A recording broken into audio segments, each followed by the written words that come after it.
ড্রামার শুরুতেই আমাদের main heroine ব্যানওয়ানকে দেখানো হয়, যে তার অতীতের কথা স্মরণ করছিল। এখানে আমাদেরকে ৩ বছর আগের সিন দেখানো হয়। ৩ বছর আগে সে তার ধারের টাকা শোধ করার জন্য একটা বাড়ি কাজ করত। একটা লোক তাকে দীর্ঘদিন ধরে দামি দামি উপহার দিয়ে আসছে। এবারও তার ব্যতিক্রম হয়নি। তবে এবার লোকটা ব্যানওয়ানকে একটা লিমিটলেস ব্যাংক চেক গিফট করেছে। ব্যানওয়ান ওটা ইউজ করবে কিনা এটা নিয়েই সে খুব টেনশনে পড়ে যায়। তখন তার ফ্রেন্ড পাশ থেকে বলে, এটা অবশ্যই তোমার ইউজ করা উচিত, এই টাকা দিয়ে তুমি তোমার সব ধার মেটাতে পারবে। কিন্তু ব্যানওয়ান চেকটা রিজেক্ট করে দেয়, কারণ সে ভাবে এটা যদি সে এখন অ্যাকসেপ্ট করে নেয় তাহলে পরবর্তীতে ওই লোকটাও ব্যানওয়ানের সুযোগ নেওয়ার চেষ্টা করতে পারে। পরের সিনে আমরা ব্যানওয়ানকে মিস্টার লিওর সাথে দেখতে পাই, কারণ তার সৎমা মিস্টার লিওর সাথে তার ডেট ফিক্স করে রেখেছে। এখানে আমরা মিস্টার লিওকে ব্যানওয়ানের সাথে অসভ্যতামি করতে দেখতে পাই। ব্যানওয়ান তাকে বাধা দেয়, এতে লিও রেগে গিয়ে তাকে ধাক্কা মেরে দিলে সে আমাদের মেইন হিরো জিংয়ানের উপরে গিয়ে পড়ে, যার পা ডিসেবল ছিল। জিংয়ানকে দেখে লিও বলে, সরি মিস্টার জিংয়ান, আমার ভুল হয়ে গেছে, তবে এই মেয়েটা আমাকে অফেন্ড করার চেষ্টা করছিল। মিস্টার জিংয়ান তার গার্ডসদের বলে লিওকে ধরে ওখান থেকে নিয়ে যেতে। ব্যানওয়ান জিংয়ানকে থ্যাঙ্কস জানালে জিংয়ান বলে, শুধু থ্যাঙ্কসে চলবে না। এরপর জিংয়ান উঠে ব্যানওয়ানের কাছে যেতে থাকে। ব্যানওয়ান বলে, তাহলে আপনি আমার থেকে আর কি চান? জিংওয়ান বলে, আমি তোমাকে বাঁচিয়েছি, এখন থেকে তুমি আমার। ব্যানওয়ান কোনোভাবেই এতে রাজি হয় না। সে মনে করে জিংয়ান হয়তো তার শরীর চায়।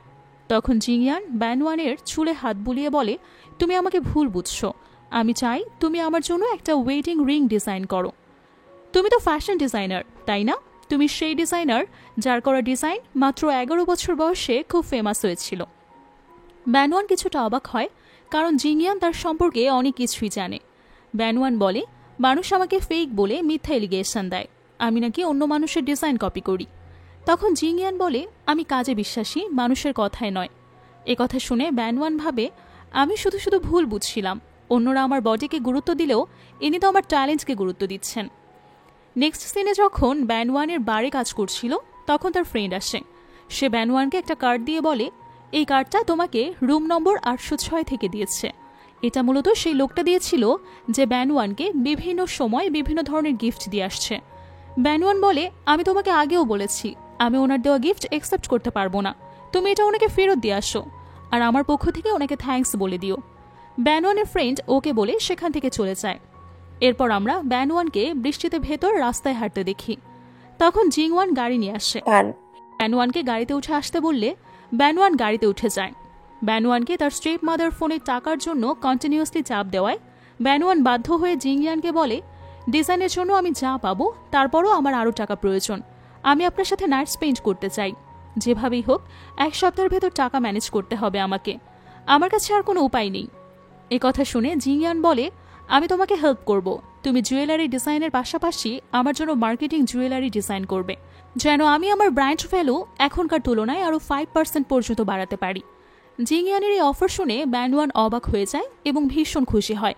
ব্যানওয়ান বলে, ঠিক আছে, আমি কাজটা করতে রাজি আছি, আশা করি আমার জন্য আপনাকে নিরাশ হতে হবে না। এরপর ব্যানওয়ান জিংওয়ানকে থ্যাঙ্কস জানায়। পরের সিনে জিংওয়ান ব্যানওয়ানকে তার বাড়িতে নিয়ে যায়।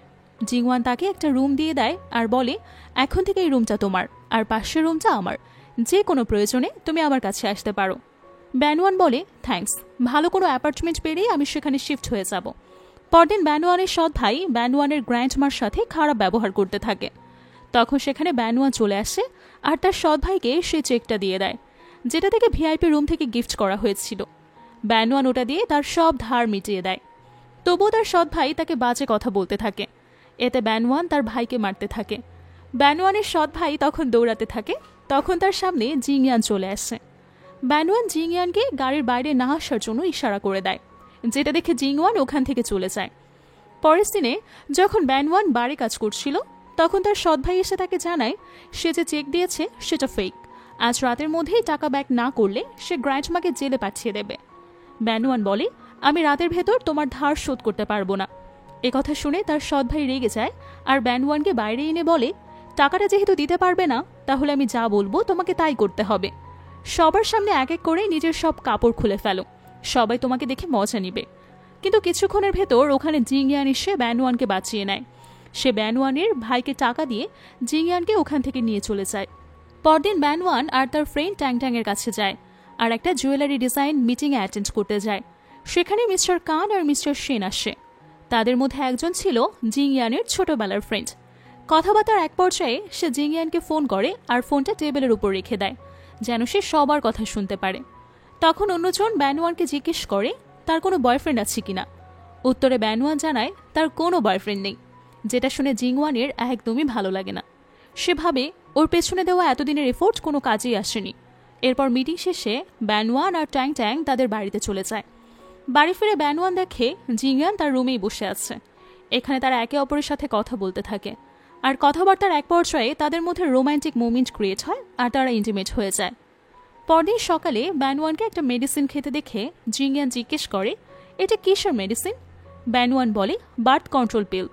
জিংয়ানকে শুনে ব্যানওয়ানকে কাছে টেনে বলে আমি তোমাকে বলেছি না তুমি অন্যদের কিভাবে বলতে পারো যে তোমার কোনো বয়ফ্রেন্ড নেই? আমার তো এখন তোমাকে আর বিশ্বাস হচ্ছে না। ব্যানওয়ান বলে নেক্সট টাইম আর এমন হবে না। পরের দিন আমরা ব্যানওয়ানকে বাড়ি কাজ করতে দেখতে পাই। তখন ট্যাং ট্যাং এসে বলে তোমার সেই স্পেশাল গেস্ট তোমার জন্য এবার ফ্লাওয়ার বুকে পাঠিয়েছে। ব্যানওয়ান বুকেটাকে ডাস্টবিনে ফেলে দেয়। ট্যাং ট্যাং বলে ওটা কি তোমার পছন্দ হয়নি? উনি বলেছেন তোমার যখন যা প্রয়োজন ওনাকে বলতে পারো, চাইলে যে কোনো দিন ওনার সাথে দেখা করতেও যেতে পারো। ব্যানওয়ান বলে তাকে বলে দিও আমার জন্য আর কিছু পাঠানোর কোনো প্রয়োজন নেই। কাজ শেষে যখন ব্যানওয়ান বাড়ি ফিরছিল তখন রাস্তায় তার সৎ ভাই জিয়াং আর তার কিছু ফ্রেন্ড ব্যানওয়ানের পথ আটকায়। তারা তাকে উত্ত্যক্ত করার চেষ্টা করে, কিন্তু ঠিক তখনই ওখানে জিংয়ান চলে আসে। তার গাড়ির লাইট সবার চোখে পড়ে। জিয়াং বলে হেডলাইট এত হাই বিম করে কে রাখে? ব্যানওয়ান গাড়িতে গিয়ে বসে। জিয়াং উল্টাপাল্টা বলতে থাকলে জিংয়ান হাই স্পিডে তাদের সামনে দিয়ে ব্যানওয়ানকে নিয়ে চলে যায়। একটুর জন্য জিয়াং আর তার ফ্রেন্ডস অ্যাক্সিডেন্ট থেকে বেঁচে যায়। গাড়িতে বসে ব্যানওয়ান ভাবতে থাকে যদি আজ সঠিক সময়ে ওখানে জিংয়ান না চলে আসতো তাহলে আর আমাকে দেখার মতো অবস্থা রাখতো না ওরা। জিংয়ান ব্যানওয়ানের হাত ধরে বলে তুমি ঠিক আছো? ব্যানওয়ান বলে হ্যাঁ আমি ঠিক আছি। জিংয়ান বলে তোমাকে খুব টায়ার্ড লাগছে। ব্যানওয়ান বলে তা তো একটু আছি, রেস্ট নিলে ঠিক হয়ে যাবে। নেক্সট সিনে দেখা যায় জিংওয়ান জিয়াংকে ধরে নিয়ে এসে বেঁধে রেখেছে। চোখের বাঁধন খুলতেই যখন জিয়াং জিয়ানকে দেখে তখন সে বলে তোমার মতো একটা ডিসেবলড অটিস্টিক যে নিজেরই খেয়াল রাখতে পারে না, একটা মেয়ের উপর ডিপেন্ড করে, সে আমাকে ধরে নিয়ে এসেছে। জিংয়ানের একজন গার্ড জিয়াংকে এসে জোরে একটা থাপ্পড় মেরে দেয়। জিয়াং ব্যানওয়ানের ব্যাপারে বাজে কথা বলতে থাকলে জিংয়ান উঠে গিয়ে জিয়াংকে একটা পাঁচ মেরে দেয়। জিয়াং বলে তুমি ব্যানওয়ানকে চেনো না, ও তোমাকে ইউজ করছে, এখনই সবকিছু শেষ না করলে ও তোমাকে অনেক বিপদে ফেলে দেবে। জিংওয়ান বলে ওর সম্পর্কে এসব বলার তুমি কে? আমার সামনে ওর ক্রিটিসাইজ করছো? জিয়াং বলে আমি জাস্ট একটা সেকেন্ড হ্যান্ড প্রোডাক্ট যাকে নিয়ে খেলে বেনওয়ান ছেড়ে দিয়েছে। এ কথা শুনে জিংয়ান জিয়াংকে আরও একটা থাপ্পড় মেরে দেয়। থাপ্পড়ের স্পিড এতটাই ছিল যে জিয়াংয়ের মুখে ব্লাড চলে আসে। জিংয়ানের অ্যাসিস্ট্যান্ট তাকে শান্ত করার চেষ্টা করে। হঠাৎই জিংয়ানের কাছে ব্যানওয়ানের ফোন আসে। সে জিংয়ানকে তার কাছে যেতে বললে জিংয়ান বলে কি হয়েছে, কোনো খারাপ স্বপ্ন দেখেছ? ব্যানওয়ান বলে হ্যাঁ, তুমি প্লিজ এসো। কিছুক্ষণ পরেই জিংয়ান বাড়িতে আসে। ব্যানওয়ান তাকে দেখা মাত্রই হাক করে। জিংয়ান বলে তুমি এখনো ঘুমাওনি কেন? ব্যানওয়ান বলে তোমাকে ছাড়া ঘুম আসছিল না, ভয় লাগছে। জিংয়ান তাকে সাহস দেয় আর কিস করতে শুরু করে। ধীরে ধীরে একটা পর্যায়ে তারা ইন্টিমেট হয়ে যায়। পরদিন সকালে কারো ফোন আসায় ব্যানওয়ান জেগে যায়। ফোনটা রিসিভ করে কথা বলার সময় ব্যানওয়ান খেয়াল করে এটা জিংয়ানের ফোন। সে কিছুটা ভয় পেয়ে যায় আর ভাবতে থাকে এবার বোধহয় সব কিছু শেষ। তখন ওখানে জিংয়ান চলে আসে আর বলে তুমি উঠে গেছো, আমি কি কোনোভাবে তোমাকে জাগিয়ে দিলাম? আর তুমি ঠিক আছো তো, ব্যথা আছে? তখন ব্যানওয়ান জিংয়ানকে তার ফোন দিয়ে দিলে জিংয়ানের কথা বলতে থাকে। জিংয়ানের মা বলে মেয়েটা কে? জিংওয়ান বলে মা ও ব্যানওয়ান। জিওয়ানের মা বলে আচ্ছা, এজন্যই তোমাকে কিছুদিন ধরে অফিসে দেখা যাচ্ছে না, তুমি ওর সাথে থাকছো তাহলে আজকাল। ঠিক আছে, ওকে বলে দিও আমি ওর ব্যাপারে খারাপ কিছু ভাবছি না, আর ডেট ফিক্স করে একদিন ওর সাথে আমার মিট করিয়ে দাও। ফোন কেটে যাওয়ার পর ব্যানওয়ান বলে সরি, আমি বুঝতে পারিনি ওটা তোমার ফোন, ভুল করে রিসিভ করে ফেলেছি। জিংওয়ান বলে কোনো ব্যাপার না, মা তোমার সাথে দেখা করতে চেয়েছে। পরদিন দেখা যায় ব্যানওয়ান নিজেই জিংওয়ানের মায়ের সাথে দেখা করতে চলে যায়। তাকে দেখা মাত্রই জিংওয়ানের মা বলে মিস ব্যান, তুমি এসে গেছো, ভেতরে এসো, বসো এখানে। ব্যানওয়ান বলে হ্যালো আন্টি। জিংওয়ানের মা বলে তুমি কি খাবে বলো, আমি অর্ডার করে দিচ্ছি। ব্যানওয়ান বলে আমি কিছুই খাবো না, জাস্ট পানি দিলেই হবে। ব্যানওয়ান বলে আন্টি, আপনার যদি কিছু বলার থাকে তাহলে আপনি আমাকে ডিরেক্ট বলতে পারেন। জিংওয়ানের মা বলে তুমি কি জিংয়ানের বাচ্চাকে জন্ম দিতে আমাকে হেল্প করবে? ব্যানওয়ান বলে, কি?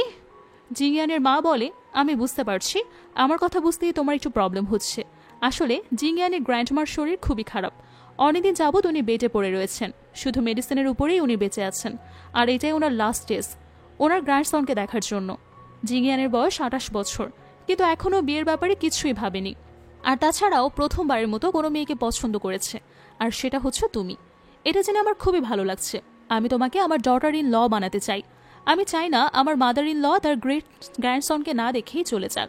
তার লাস্ট ইচ্ছাটাকে আমি পূরণ করতে চাই। ব্যানওয়ান উত্তরে কিছুই বলে না, একটু চিন্তায় পড়ে যায়। জিংয়ানের মা বলে, প্লিজ তুমি আমাকে ভুল বুঝো না, আমি জাস্ট সত্যিটা বললাম। আমার শুধু জিংয়ানের বাচ্চা চাই, সেটা ছেলে হোক বা মেয়ে। হঠাৎ ওখানে জিংয়ান চলে আসে আর ব্যানওয়ানকে বলে, তুমি বাইরে গিয়ে আমার জন্য ওয়েট করো। ব্যানওয়ান চলে গেলে জিংয়ানের মা বলে, তুমি হঠাৎ এখানে কেন? জিংয়ান বলে, কিছু থাকলে তুমি আমাকে সোজাসুজি বলো। তার মা বলে, কি আর বলার থাকবে, তুমি তো জানোই তোমার গ্র্যান্ডমার শরীর ভালো না। আমরা সবাই ওনার লাস্ট উইশ সম্পর্কে জানি। আমি শুধু এটাই চাই যে তুমি দ্রুত বিয়ে করে বাচ্চার জন্ম দাও। জিংয়ান বলে, তো এটার জন্য তুমি ব্যানওয়ানকে এখানে ডেকে আনলে? তার মা বলে, আসলে আমি খুবই টেনশনে আছি, তবে আমি কোনো খারাপ কিছু করছি না। জিংয়ান বলে, আমি গ্র্যান্ডমার ইচ্ছা জানি এবং বুঝতে পারি, কিন্তু আমার আর ব্যানওয়ানের রিলেশন এরকম না। তোমরা এসব করা মানে ওকে আমার থেকে দূরে সরিয়ে দেওয়া। জিংয়ানের মা বলে, তুমি কেন এমন বলছো? জিংওয়ান বলে, ও কখনোই একটা চুল হতে পারে না যার মাধ্যমে আমি আমার কোনো প্রবলেম সলভ করব। আমি ওকে বিয়ে করতে চাই। জিংয়ানের মা বলে, আমি জানি, আর তুমি এটাও খুব ভালোভাবে জানো যে তোমার ব্যাপারে আমাদের ফ্যামিলির কেউই কখনো ইন্টারফেয়ার করে না। নিজের রিলেশনের ব্যাপারে তোমাকে নিজেই ডিসিশন নিতে হবে। জিংয়ান বলে, আমি তোমার কনসার্ন বুঝতে পারছি, কিন্তু আমাদের রিলেশন কিভাবে লং লাস্টিং করা যায় সে বিষয়ে তো আমাকে ভাবতে হবে, তাই না? তার মা বলে, তবুও একবার ভেবে দেখো তুমি। এরপর আমরা জিংয়ান আর ব্যানওয়ানকে গাড়িতে দেখতে পাই। ব্যানওয়ান বলে, আমি যে এখানে এসেছি সেটা তুমি বুঝলে কিভাবে? জিংয়ান বলে, ব্রেকফাস্ট টেবিলে তোমাকে দেখে আমি তোমার ফিলিংস বুঝতে পেরে গিয়েছি। কথা বলতে বলতেই জিংয়ান ব্যানওয়ানকে তার কোলে তুলে নেয়। ব্যানওয়ান বলে, তোমাকে খুব সিরিয়াস লাগছে। তোমার মা যা যা বললেন তার পেছনে যথেষ্ট রিজন আছে। তুমি এ বিষয়ে কখনো কিছু ভাবুনি? জিংয়ান বলে, এখনো পর্যন্ত আমি এই ব্যাপারে কোনো কিছু প্ল্যান করিনি, তবে আমি এই বিষয়ে তোমাকে কখনোই ফোর্স করব না। এটা শুধু আমার ফ্যামিলির ইচ্ছা। এটা যদি আমার ইচ্ছে হতো তাহলে আমি তোমাকে প্রথমেই জানিয়ে দিতাম এটা। গ্র্যান্ডমাকে কিভাবে ফেস করতে হবে সেটা নিয়ে আমরা পরে ভাববো। আমি যদি তোমাকে ওনার সাথে দেখা করতে নিয়েও যাই তবুও তিনি অনেক খুশি হবেন। নেক্সট সিনে আমরা ব্যানওয়ানকে বাথরুম থেকে টাওয়াল পরা অবস্থায় বের হতে দেখি। তখন ওখানে জিংয়ান চলে আসে। জিংয়ান ব্যানওয়ানকে কিস করতেই যাবে, তখনই ব্যানওয়ান বলে, ছাড়ো, চেঞ্জ করতে হবে, বাইরে ড্রাইভার ওয়েট করছে, আর তাছাড়া আমি এখন আবার শাওয়ার নিতে চাচ্ছি না। জিংয়ান বলে, তাতে কি? ব্যানওয়ান বলে, এখন দিন, রাত না, সরে যাও। জিংয়ান বলে, আচ্ছা ঠিক আছে। এরপর আমরা জিংয়ান আর ব্যানওয়ানকে ট্রেস দেখতে পাই। সেখানে তারা খেতে গিয়েছিল।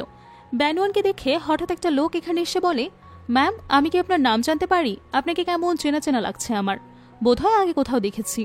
ব্যানওয়ান কিছুটা বিব্রত হয়ে পড়ে, কারণ সে লোকটাকে চিনতে পারছে না। লোকটা মনে মনে ভাবে, ও সেই মেয়েটা না তো যার জন্য জিংয়ানের পা ডিসেবল হয়ে গিয়েছে? জিংয়ান তার শত্রুর সাথে বসে আছে, তা কিভাবে সম্ভব? জিংয়ান বলে, আমি আমার গার্লফ্রেন্ডের সাথে ডেটে আছি, তুমি এখন এটাকে আবার নষ্ট করো না। লোকটা বলে, সরি, হয়তো আমার ভুল হয়েছে, আপনারা এনজয় করুন। লোকটা চলে যাওয়ার পর জিংয়ান ব্যানওয়ানকে বলে, তুমি কি আমাকে একটুও পছন্দ করো? ব্যানওয়ান বলে, তুমি তো সেই ছেলে যে প্রতিদিন আমার স্বপ্নে এসে আমাকে ফ্লার্ট করে। জিংয়ান বলে, ঠিক আছে, জুয়েলারি এক্সিবিশন শুরু হতে আর বেশি সময় বাকি নেই, চলো ওদিকে যাই। জুয়েলারি এক্সিবিশন প্লেসে গিয়ে ব্যানওয়ান খুবই খুশি হয়ে যায়, কারণ সেখানে তার করা ডিজাইনের জুয়েলারি ছিল। সে ভিডিও করতে শুরু করে। কিছুক্ষণ পর ওখানে একটা লোক আসে। তাকে দেখে জিংয়ান বলে, ও আমার ভাই। তখন ব্যানওয়ান বলে, আচ্ছা তোমরা কথা বলো, আমি বাইরে থেকে আসছি। ব্যানওয়ান বাইরে চলে গেলে জিংয়ানের ভাই জিংয়ানকে বলে, এসব কি হচ্ছে? আমাকে একটু খুলে বলো তো বিষয়টা। আমি তোমার ব্যাপারে সবই জানি। তুমি ব্যানওয়ানকে ঘৃণা করতে, তোমার মূল উদ্দেশ্য ছিল ব্যানওয়ানের উপর রিভেঞ্জ নেওয়া, তাই না? তাহলে এখন ওকে নিজের করে নেওয়ার চিন্তা করার কি কারণ? জিংয়ান বলে, আমার মূল উদ্দেশ্য আর আমি যা করেছিলাম দুটো সম্পূর্ণ আলাদা। জিংয়ানের ভাই বলে, ওর প্রতি কি তোমার দয়া হচ্ছে, আর এই কারণে তুমি ওর উপর এখনো রিভেঞ্জ নাওনি? জিংয়ান বলে, তুমি আমাকে ভুল বুঝছো, আর তাছাড়া এটা আমার ব্যাপার, ওর দিকে তোমার নজর না দিলেও চলবে। জিংয়ানের ভাই বলে, ডোন্ট ওয়ারি, নজর দেওয়ার মতো মেয়ের অভাব পড়েনি আমার, তুমি শুধু একটু সাবধান থেকে ওর থেকে। এই বলে সে ওখান থেকে চলে যায়। যাওয়ার সময় ব্যানওয়ান ওকে জিজ্ঞেস করে, আপনি কি রুম নম্বর 806 এর স্পেশাল গেস্ট? সে না বলে ওখান থেকে চলে যায়। এরপর জিংয়ান ব্যানওয়ানকে নিয়ে ডিনার করতে যায়। হঠাৎই সেখানে একটা লোক চলে আসে। তবে সে জিংয়ান আর ব্যানওয়ানকে দেখে বলে, সরি, আমি বোধহয় ভুল করে এখানে চলে এসেছি, আপনারা ডিনার এনজয় করুন। এরপর খাওয়া দাওয়া শেষে জিংয়ান তার অ্যাসিস্ট্যান্টকে বলে ব্যানওয়ানকে বাড়িতে পৌঁছে দিতে। ব্যানওয়ান ওখান থেকে চলে গেলে ভুল করে চলে আসা লোকটা আসে। এখানে আমরা জানতে পারি তিনি মূলত জিংয়ানের বাবা। জিংয়ান আর বাবা ভেতরে বসে কথা বলার জন্য আসছে। জিংয়ানের বাবা জিংয়ানকে জিজ্ঞেস করে, মেয়েটার সাথে তোমার কি সম্পর্ক? আমি যদি এখানে আজ চলে না আসতাম তাহলে কতদিন আমার থেকে এটা লুকাতে তুমি? জিংয়ান বলে, বাবা তুমি ভুল বুঝছো আমাকে, আমি তোমার থেকে কিছুই লুকাতে চাইনি। ও জাস্ট এমন একটা মেয়ে যাকে আমি পছন্দ করি। এটা বললেও ভুল হবে না যে আমি ওকে ভালোবাসি। এটা শুনে জিংয়ানের বাবা বলে, আমি তোমাদের মতো বয়সের মানুষদের ডেট করা সাপোর্ট করি, কিন্তু আগে এটা এনশিওর করতে হবে যে সবসময় সেটা এই মেয়েটাই থাকবে। পুরনো কথা কি তুমি ভুলে গেছো? আশা করি ওটা আর নতুন করে তোমাকে মনে করাতে হবে না আমার। জিংয়ান বলে, ওটা আমার খুব ভালোভাবেই মনে আছে, আমি কিছুই ভুলিনি। জিংয়ানের বাবা বলে, তুমি দেশের সবচেয়ে বড় জুয়েলারি কোম্পানির প্রিন্স, আর সে তুমি কিনা একটা জুয়েলারি ডিজাইন চুরি করা মেয়ের সাথে ঘুরছো? লু ফ্যামিলিকে তুমি পুরোপুরি শেষ করে দিতে চাও? উত্তরে জিংয়ান বলে, বাবা তুমি বিষয়টা একটু বেশি কমপ্লিকেটেড বানিয়ে ফেলছো। আমি ওর উপর রিভেন্স নিতে চাই ঠিকই, কিন্তু আমি ওকে পছন্দও করি। জিংয়ানের বাবা বলে, পছন্দ করো? কিসব বলছো তুমি? আজই ব্রেকআপ করো ওর সাথে, ছেড়ে দাও ওকে। জিংয়ান বলে, এসব কথা বলার কোনো অধিকার নেই তোমার। আমি যখন অ্যাক্সিডেন্ট করে রাস্তায় পড়েছিলাম আর হেল্প চাচ্ছিলাম তখন তুমি কোথায় ছিলে? তুমি আমার মাকে ধোকা দিয়েছ। আমি জানি আমার মা কিভাবে আমাকে সেদিন বাঁচিয়েছিল। জিংয়ানের বাবা বলে, আমার যা বলার আমি বলেছি, তোমাদের রিলেশনের ভেতর আমি ঢুকতে চাই না, তবে এতটুকু বলবো ওর থেকে দূরে থাকো। নেক্সট সিনে ব্যানওয়ানকে রিং ডিজাইন ড্র করতে দেখা যায়। জিংয়ান অনেক পরিমাণে ড্রিঙ্কস করে নিয়েছিল, তাই তার অ্যাসিস্ট্যান্ট ব্যানওয়ানকে ফোন করে বিষয়টা জানিয়ে দেয়। এ কথা শোনা মাত্রই ব্যানওয়ান বলে, আমি এক্ষুনি আসছি, ততক্ষণ তুমি একটু সামাল দিতে থাকো। হাউসকিপার বলে, বেশি চিন্তার কিছু নেই, আসলে স্যার একটা পার্টিতে গিয়ে একটু বেশি ড্রিঙ্ক করে ফেলেছেন, ওনাকে একটা হোটেল রুমে রাখা হয়েছে, আগের চেয়ে এখন অনেকটাই স্বাভাবিক। ব্যানওয়ান বলে, এখনো হসপিটালে নিয়ে যাওনি কেন? জিংয়ান বলে, উনি নিজেই যেতে চাননি, স্যার শুধু আপনাকে খুঁজছেন। পরের দিনে ব্যানওয়ানকে হোটেল রুমে দেখা যায়। জিংয়ান তখন ওয়াশরুমে ছিল। ব্যানওয়ান দরজায় নক করে বলে, আমি ব্যানওয়ান। জিংয়ান দরজা খুলে বলে, তুমি এখানে কেন এসেছো? ব্যানওয়ান বলে, তুমি হসপিটালে যাওনি কেন? জিংয়ান বলে, তোমাকে এসব কে বলল? ব্যানওয়ান বলে, তোমার অ্যাসিস্ট্যান্ট বলেছে, কিন্তু এত সিরিয়াস অবস্থা হওয়ার পরও তুমি কেন হসপিটালে যাওনি? তুমি আসলে চাওটা কি? জিংওয়ান বলে, আমি শুধু তোমাকে চাই, তোমাকে ছাড়া আমি থাকতে পারবো না। ব্যানওয়ান বলে, অ্যাসিস্ট্যান্ট যদি আজ আমাকে না জানাতো তাহলে তুমি তো কখনোই আমাকে বলতে না। জিংয়ান বলে, আমি বলতে চাইনি, কারণ বললে হয়তো তুমি আমাকে ভুল ভাবতে, আমি হয়তো কোনো খারাপ মেডিসিন খেয়ে নিয়েছি। ব্যানওয়ান বলে, তুমি তো দেখছি নিজেই নিজের সবকিছু ভেবে নিয়েছো, নিজের সাথে এমনটা করা তোমার একদম ঠিক হয়নি। জিংয়ান বলে, তুমি তোমার রুমে চলে যাও, আমি ফ্রেশ হয়ে নিজেই আসতে পারবো। ব্যানওয়ান বলে, তা কিভাবে হয়? তোমাকে এই সিচুয়েশনে একা ছাড়ি কিভাবে? জিংয়ান বলে, আমি একটা কোল্ড শাওয়ার নেব ভাবছি। মানে তোমাকে ইগনোর করব বলে তোমাকে যেতে বলছি না। ব্যানওয়ান বলে, আমি কোল্ড শাওয়ারের চেয়েও বেটার। জিংয়ান বলে, এভাবে কখনো তো ভেবে দেখিনি। ব্যানওয়ান বলে, আমি ভেবেছি, এবার তুমি না হয় একটু ভেবে দেখো। এই বলে ব্যানওয়ান জিংয়ানকে কিস করতে থাকে। তাদের মধ্যে রোম্যান্টিক মোমেন্ট ক্রিয়েট হয় এবং এক পর্যায়ে তারা ইন্টিমেট হয়ে যায়। পরদিন সকালে আমরা ব্যানওয়ানকে কিছু খুঁজতে দেখতে পাই। সে খুবই ভয় পেয়েছিল। জিংওয়ান এসে বলে, কি হয়েছে, এমনভাবে কি খুঁজছ? ব্যানওয়ান বলে, আমার বানানো জুয়েলারি ডিজাইন চুরি হয়ে গেছে, কোথাও খুঁজে পাচ্ছি না, এখানেই তো রেখেছিলাম। জিংয়ান বলে, শান্ত হও, টেনশন করো না, আমি বিষয়টা দেখছি। এরপর জিংয়ান তার অ্যাসিস্ট্যান্টকে বিষয়টা জানায় এবং ডিজাইনটা খোঁজ করতে বলে। অ্যাসিস্ট্যান্ট জানায়, রাতে স্টাডি রুমে জানলা খোলা ছিল, ডিজাইন পেপারটা হয়তো বাতাসে উড়ে গেছে, আর ক্লিনার গার্বেজ ভেবে হয়তো এটা ডাস্টবিনে ফেলে দিয়েছে। একথায় শোনা মাত্রই জিংয়ান তার অ্যাসিস্ট্যান্টকে সাথে নিয়ে গার্বেজ স্টেশনে চলে যায়, যেখানে সব ময়লা একসাথে রাখা ছিল। জিংয়ান নিজেও মাস্ক গ্লাভস পরে ব্যানওয়ানের বানানো ডিজাইনটা খুঁজতে শুরু করে। কিছুক্ষণ খোঁজাখুঁজির পর জিংয়ান ডিজাইনটা খুঁজে পায়। এরপর সে ওটা নিয়ে ব্যানওয়ানের কাছে চলে যায়। ব্যানওয়ান তার ডিজাইনটা দেখে অনেক খুশি হয় এবং জিংয়ানকে হাক করতে চায়, কিন্তু জিংয়ান বলে, আমাকে হাক করো না প্লিজ, আমার গা অনেক নোংরা হয়ে আছে, আগে আমি শাওয়ার নিয়ে আসি, তারপর না হয় হাক করো। এটা শুনে ব্যানওয়ান বলে, তুমি গার্বেজে নিজে এটা খুঁজতে গিয়েছিলে নাকি? জিংয়ান বলে, না, কিন্তু কিছুক্ষণ ওখানে দাঁড়িয়ে তো ছিলাম। এরপর জিংয়ান ওখান থেকে চলে যায়। কিছুক্ষণ পর জিংওয়ান শাওয়ার নিয়ে চলে এলে ব্যানওয়ান তাকে হাক করে। জিংয়ান বলে, তোমার ডিজাইন আমার খুবই ভালো লেগেছে। এটা শুনে ব্যানওয়ান বলে, আপনার টেস্ট আর আপনার লুক দুটোই অনেক ভালো। নেক্সট সিনে দেখা যায় ব্যানওয়ানের সাথে তার ছোটবেলার বান্ধবীর দেখা হয়ে যায়। তারা একে অপরকে দেখে খুব এক্সাইটেড ছিল। ব্যানওয়ানের ফ্রেন্ড তাকে বলে, আমাদের লাস্ট দেখা হয়েছে প্রায় 10 বছরেরও বেশি সময় আগে, কিন্তু তুমি এখনও আগের মতোই সুন্দরী। ব্যানওয়ান বলে, এখন আমি লু জিয়াংয়ের সাথে আছি। ব্যানওয়ানের ফ্রেন্ড বলে, এতদিন পর আমাদের দেখা হয়েছে, এখন প্লিজ তুমি ছেলেদের কথা তুলো না। এরপর তারা ড্রেস চেঞ্জ করে ক্লাবে চলে যায় এনজয় করতে। ক্লাবে গিয়ে তারা অনেক পরিমাণে ড্রিঙ্কস করে নেয়। হঠাৎ ব্যানওয়ানের ফ্রেন্ড তাকে বলে, আমি একটু ওয়াশরুমে যাচ্ছি, আমার জন্য ওয়েট করো। ওয়াশরুমে যাওয়ার সময় তার সাথে লিনের দেখা হয়ে গেলে ব্যানওয়ানের ফ্রেন্ড বলে, হ্যালো হ্যান্ডসাম। লিন ওখানে ব্যানওয়ানকেও দেখতে পায়। সে দ্রুত জিংয়ানকে ফোন করে বলে, তোমার গার্লফ্রেন্ড তো ক্লাবে প্রচুর পরিমাণে ড্রিঙ্কস করে নিয়েছে, দ্রুত এসে ওকে এখান থেকে বাড়িতে নিয়ে যাও।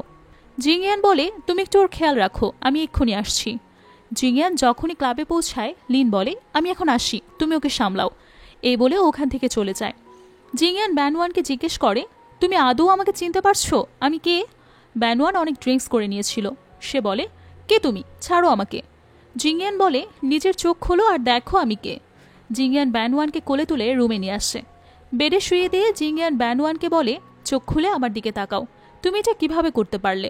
ব্যানওয়ান চুপ করে থাকে, কারণ সে বুঝতেই পারছে আজ সে বাড়াবাড়ি করে ফেলেছে। জিংওয়ান বলে, চুপ করে থেকে কোনো লাভ হবে না, বলো কে তোমাকে টাচ করেছে? ব্যানওয়ান বলে, আমার কিছুই মনে নেই। এই বলে সে কাঁদতে শুরু করে। জিংয়ান বলে, তুমি যদি সত্যি আমাকে কথাটা না বলো, তাহলে আমি শুধু তোমাকেই না বরং ওকেও শেষ করে ফেলবো। ব্যানওয়ান বলে, আমার সত্যি কিছু মনে নেই, আমি সত্যি বলছি আমি কিছুই জানি না। কিছুক্ষণের মধ্যেই তাদের রাগারাগি শেষ হয়ে যায় আর জিংওয়ান ব্যানওয়ানকে কিস করতে থাকে। ধীরে ধীরে তারা ইন্টিমেট হয়। পরের দিনে আমরা একটা রেস্টুরেন্টে ব্যানওয়ান আর তার সৎমাকে দেখতে পাই। হঠাৎই তাদের মধ্যে ঝামেলা শুরু হয়। ব্যানওয়ানের সৎমা ব্যানওয়ানকে তার ফ্যামিলির জিনিসপত্র দিতে ওখানে এসেছিল।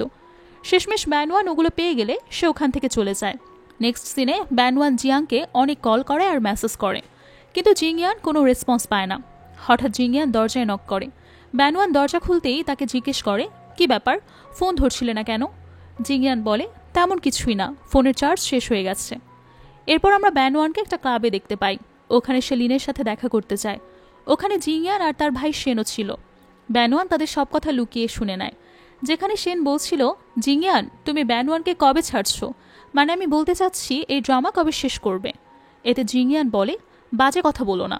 ব্যানওয়ান এসব কথা শুনে আড়ালে কাঁদতে থাকে। হঠাৎই ব্যানওয়ান নর্মাল হয়ে সবার সামনে চলে আসে আর বলে, কি ব্যাপার, তোমরা এখানে? জিংয়ান বলে, তুমি এখানে কি করছো? কিছুক্ষণ কথা বলার পর ব্যানওয়ান ওখান থেকে চলে গেলে জিংয়ান শেনকে একটা থাপ্পড় মারে আর বলে, তুমি ওকে এসব কথা কেন বললে? ব্যানওয়ান যদি শুনে নেয় তখন? পরদিন ব্যানওয়ান জিংয়ানকে বলে, তোমার পায়ের কি হয়েছে? তোমার কি গার্লফ্রেন্ড ছিল? জিংয়ান বলে, আমার কখনোই কোনো গার্লফ্রেন্ড ছিল না, একটা কার অ্যাক্সিডেন্টে আমার পা ভেঙে গিয়েছে। নেক্সট দিনে ব্যানওয়ান বাড়ি কাজ করছিল। হঠাৎই সেখানে তার সৎ ভাই জ্যাং চলে আসে। তার পা ভাঙা ছিল। সে রাগের বসে ব্যানওয়ানের মাথায় ওয়াইনের বোতল ভেঙে দেয়।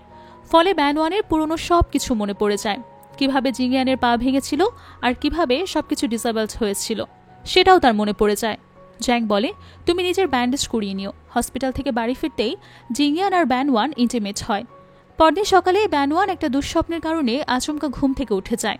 ব্যানওয়ানের পুরনো সব কিছু মনে পড়ে যায়। সে খুব ভয় পেয়েছিল। তাকে এমন সিচুয়েশনে দেখে জিংয়ান বলে, কি হয়েছে? ব্যানওয়ান বলে, কিছু না। ব্যানওয়ান জিংয়ানের দিকে তাকিয়ে মনে মনে ভাবতে থাকে, এত কিছু হওয়ার পরও ও আমার সাথে এত ভালোভাবে থাকে, হয়তো আমাকে ঘৃণা করে আর আমার উপর রিভেঞ্জ নিতে চায়। পরের দিনে জিংওয়ান আর তার অ্যাসিস্ট্যান্টকে একসাথে কথা বলতে দেখা যায়, যেখানে জিংয়ান বলে, ব্যানওয়ানের সবকিছু মনে পড়ে গেছে। ও আমার সাথে থাকলে কি হবে জানো? ও প্রতিদিনই নিজেকে ব্লেম করবে আর রিগ্রেট করবে, নিজের ভুল শোধরানোর উপায় খুঁজবে। কিছুটা দূর থেকে ব্যানওয়ান সব কথা শুনে নেয়। এসব শুনে তার হাতে থাকা জিনিসপত্র নিচে পড়ে যায়। ব্যানওয়ান কাঁদতে কাঁদতে বলে, তুমি যা কিছু করেছো সবকিছু আমার উপর রিভেঞ্জ নেওয়ার জন্য করেছো। আমাদের এতদিনের রিলেশনের পেছনে শুধু এই একটা কারণই ছিল, তাই না? ব্যানওয়ান কাঁদতে কাঁদতে ওখান থেকে চলে যেতে থাকে। জিংয়ান চেয়ার থেকে ওঠার চেষ্টা করলে সে মাটিতে পড়ে যায়। অন্যদিকে ব্যানওয়ান যখন ওখান থেকে চলে যাচ্ছিল, তখন পেছন থেকে লিন এসে তাকে থামায় আর বলে, তোমার প্যারেন্টসের ব্যাপারে একটা ডিরেকশন পাওয়া গেছে, কিন্তু তুমি আমাকে যে রিংটা দিয়েছো এটা ফেক। যদি আসল রিংটার ওনারকে তুমি খুঁজতে পারো, তাহলেই কেবল তুমি তোমার প্যারেন্টসকে খুঁজে বের করতে পারবে। আর এরপর ব্যানওয়ান জিংয়ানের কাছে চলে যায় হেল্প চাইতে, কিন্তু জিংয়ান তাকে একটা শর্ত দেয়, আর সেটা হলো ব্যানওয়ানকে তাকে বিয়ে করতে হবে। কিন্তু ব্যানওয়ান শর্তে রাজি হয় না। জিংয়ান বলে, এই ফাইলে তোমার মা বাবার সব ডিটেলস আছে, এটা আমি তোমাকে দিতে পারি আমাকে বিয়ে করার শর্তে। ব্যানওয়ান কিছু না বলেই ফাইলটা জিংয়ানের হাত থেকে নেয় আর ভেতরে থাকা পেপার্স দেখতে থাকে। সে জিয়াংয়ের থেকে জানতে পারে ব্যানওয়ানের বাবা মা আর বেঁচে নেই। বিজনেস নিয়ে ঝামেলা হওয়ার কারণে কেউ তাদেরকে গুলি করে খুন করেছে। ব্যানওয়ান সবকিছু জানতে পেরে খুবই ভেঙে পড়ে আর কাঁদতে থাকে। জিংয়ান ব্যানওয়ানকে সান্ত্বনা দেয় আর তাকে সবসময় সাপোর্ট করার প্রমিস করে। তারা একে অপরকে হাক করে নেয় আর এর মাধ্যমে তাদের ভেতরকার সমস্ত ঝগড়া দ্য এন্ড হয়ে যায়। পরের দিনে জিংয়ান ব্যানওয়ানকে তার বার্থডেতে সারপ্রাইজ দেয়, যেটা দেখে ব্যানওয়ান খুবই খুশি হয়। জিংয়ান তাকে রিং দিয়ে বিয়ের জন্য প্রপোজ করে আর ব্যানওয়ানও রাজি হয়ে যায়। এরপর তারা বিয়ে করে ম্যারেজ সার্টিফিকেট নিয়ে নেয় আর এর মাধ্যমেই এখানে এই ড্রামার হ্যাপি এন্ডিং হয়ে যায়। আশা করি আজকের ভিডিওটি সকলের কাছে খুবই ভালো লেগেছে। ভালো লেগে থাকলে লাইক এবং সাবস্ক্রাইব করে আমাদের সাথেই থেকো। দেখা হবে পরবর্তীতে কোনো ভিডিওতে। এতক্ষণ সঙ্গে থাকার জন্য অসংখ্য ধন্যবাদ।